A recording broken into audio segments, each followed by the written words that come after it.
Bismillahirrahmanirrahim. Assalamu alaikum everyone. Welcome back to our channel Mathematical Mentor, and I'm your mentor Bishra Zahoor.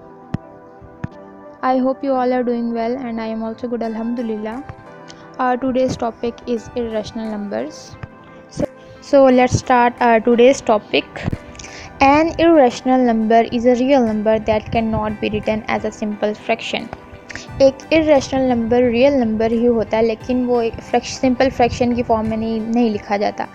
अगर वो simple fraction की form में भी हो तो वो हमें जो रिज़ल्ट देता है वो non terminating and non recurring results देता है हमें। ऐसा फ्रैक्शन नंबर जो हमें non repeating and non recurring results दे उसको कहते हैं इरेशनल नंबर्स। और ऐसी फ्रैक्शन जो हमें टर्मिनेटिंग रिज़ल्ट दे या नॉन टर्मिनेटिंग और रिकरिंग रिज़ल्ट दे वो होता है rational number. Now let's look what is rational and what is irrational number. So 1.5 is rational because it can be written as 3/2 ratio 3/2. 7 is a rational number because it can be written as ratio 7/1.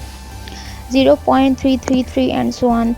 3 repeating is also a rational number because it can be written as a ratio 1/3. As I told you, any fraction which gives us non-terminating and recurring result is a rational number. तो 0.33 recurring result है, मतलब like 3 repeat हो रहा है, तो इसलिए ये भी rational number है. But some numbers cannot be written as a ratio of two integers. They are called irrational numbers. For example, pi is a famous irrational number. pi की जो ओरिजिनल वैल्यू होती है वो 3.14159265 एट्सेट्रा एंड मोर होती है। pi की जो original value है वो non repeating and non recurring है, so we can not write down as a simple fraction. But इसकी एक अप्रोक्सीमेशन जो हम यूज़ करते हैं वो 22/7 होती है। वो इससे क्लोज होती है, बहुत क्लोज होती है इस वैल्यू के, लेकिन वो एक्यूरेट रिजल्ट नहीं देती हमें। तो चलिए अब हम कुछ एग्जांपल्स देखते हैं। जैसे 9.5 is equals to 19/2। It is a rational number. ये इरेशनल नंबर नहीं है, ये एक रैशनल नंबर है क्योंकि ये हमें नॉन रिपीटिंग टर्मिनेटिंग रिजल्ट दे रहा है। अब कुछ और एग्जांपल्स देखते हैं। जैसे 1.75 उसको फ्रैक्शन में 7/4 लिखा जाता है और ये एक रैशनल नंबर है। 0.001 उसको फ्रैक्शन में 1/1000 लिखा जा सकता है, वो भी एक रैशनल नंबर है। But √2 is a irrational number, ठीक है। √2, √3, √5 ये सारे इरेशनल नंबर हैं। But √4 is not irrational number because वो हमें आंसर 2 देगा। √2 का जो आंसर है वो 1.142135 एंड सो ऑन है। सो ये भी non repeating and non recurring result है √2 का, सो ये भी एक इरेशनल नंबर है, ठीक है। तो मैं आपको एक्सप्लेन कर चुकी हूँ कि √2 कैसे इरेशनल नंबर है। √2 का जो आंसर है वो 1.41421 ऐसा रिज़ल्ट है जो non repeating and non recurring है। अगर √2 का आंसर नॉन टर्मिनेटिंग और नॉन रिकरिंग रिकरिंग होता तो ये एक रैशनल नंबर था, लेकिन ये नॉन रिकरिंग है, इसकी कोई वैल्यू रिपीट नहीं हो रही। अगर रिपीट हो रही होती तो ये एक रैशनल नंबर काउंट होता, लेकिन इसकी कोई वैल्यू रिपीट नहीं हो रही, सो ये एक इरेशनल नंबर है। अब हम कुछ फेमस इरेशनल नंबर्स देखते हैं। जैसे पाई एक फेमस इरेशनल नंबर है और उसकी वैल्यू 3.141526 एंड सो ऑन होती है। आयलर्स नंबर है और ये भी एक फेमस इरेशनल नंबर है जिसकी वैल्यू होती है 2.71828। कैलकुलेटर पे जब आप ई प्रेस करते हैं तो आपको 2.718 इतना सा रिजल्ट मिलता है, लेकिन इसकी जो मेन वैल्यू है वो 2.71828 एंड सो ऑन है। ये भी हमें non repeating, non terminating and non recurring result देता है, इसलिए ये एक इरेशनल नंबर है। आगे आ जाते हैं फाई की तरफ। फाई को कहते हैं गोल्डन रेशो। गोल्डन रेशो भी एक इरेशनल नंबर है जिसकी वैल्यू 1.618033 होती है। ये भी हमें non terminating and non recurring result देता है, सो ये भी एक इरेशनल नंबर है। अब हम आ जाते हैं अंडर रूट और स्क्वायर रूट इसको कहते हैं, और क्यूब रूट भी कहते हैं जब इसके ऊपर पावर 3 हो जाती है।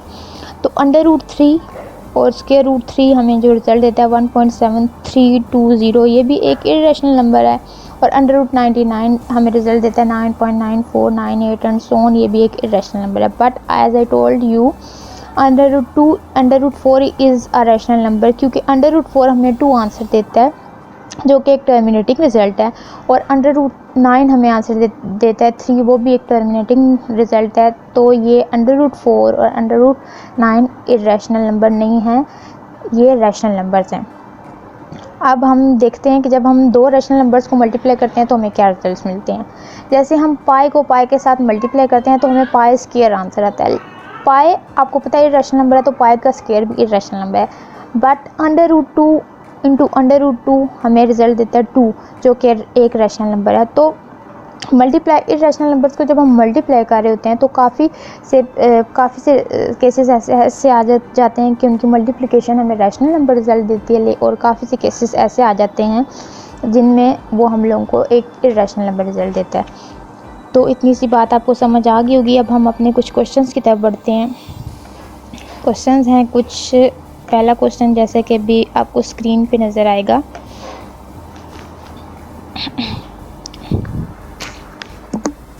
Now let's do some questions. Which one of the following is not irrational number? Under root 2 irrational number होगा, under root 3 भी irrational number होगा, under root 5 भी irrational number होगा। So under root 4 हमें रिजल्ट देगा 2, तो ये एक irrational number नहीं होगा। तो option C is correct. Option C कैसे करेक्ट है ये आपको डिस्क्रिप्शन में नज़र आ गया है। अब हम करते हैं next question. Next question, which one of the following cube root is not a rational number? कौन सा क्यूब रूट रैशनल नंबर नहीं है? तो ये ऑप्शन सी 2 इंटू 2 इंटू 2 जो है ये भी हमें 2 रिजल्ट देगा under cube root 8। Option C is correct. तो 8 is a perfect cube, so cube root a can be worked out exactly which is equals to 2। तो which one of the following is not irrational number? ये एक irrational number होगा। Option B भी irrational number होगा, option C भी irrational number होगा, but option D irrational number नहीं होगा, क्योंकि 2 + 7 बनेगा 9 और under root 9 is equals to 3। So option D is correct. और आपको ये डिस्क्रिप्शन नज़र आ रही है कि ऑप्शन डी कैसे करेक्ट है। अब हम एक लास्ट क्वेश्चन करते हैं। अब इन्होंने एक डायग्राम दी हुई है और कह रहे हैं एक सर्कल शो हो रहा है जिसका सेंटर O है और उसका रेडियस 3 है। विच one of the following is true for the circle? कि इन सब में से कौन सा स्टेटमेंट सर्कल के लिए ट्रू है? This circumference and area both are irrational. This circumference is rational but the area is irrational. The circumference is irrational but the area is rational. The circumference and area both are rational. अब चूँकि दोनों के फॉर्मूले में पाई आता है, पाई are square area का formula और 2 पाई आर आपका सर्कमफ्रेंस का फॉर्मूला, तो जब दोनों में पाई आएगा तो इसका मतलब है दोनों irrational number. So option A is correct. अभी आपको डिस्क्रिप्शन में नज़र आएगा ऑप्शन ए कैसे करेक्ट है। जैसे मैंने आपको बताया कि सर्कमफ्रेंस का फॉर्मूला होता है 2 पाई आर और एरिया का फॉर्मूला होता है पाई आर स्क्वायर। तो 2 पाई आर हमें आंसर देगा 6 पाई और पाई आर स्क्वायर हमें आंसर देगा 9 पाई। तो दोनों में पाई इन्वॉल्व हो रहा है, तो दोनों जो हैं वो इरेशनल नंबर्स हम लोग को रिज़ल्ट देंगे। तो उम्मीद है आपको मेरा आज का लेक्चर अच्छा लगा होगा, आपके लिए हेल्पफुल होगा। So if you like this video, do comment down, hit the thumbs up and never forget to subscribe my channel. Thank you so much. Allah Hafiz.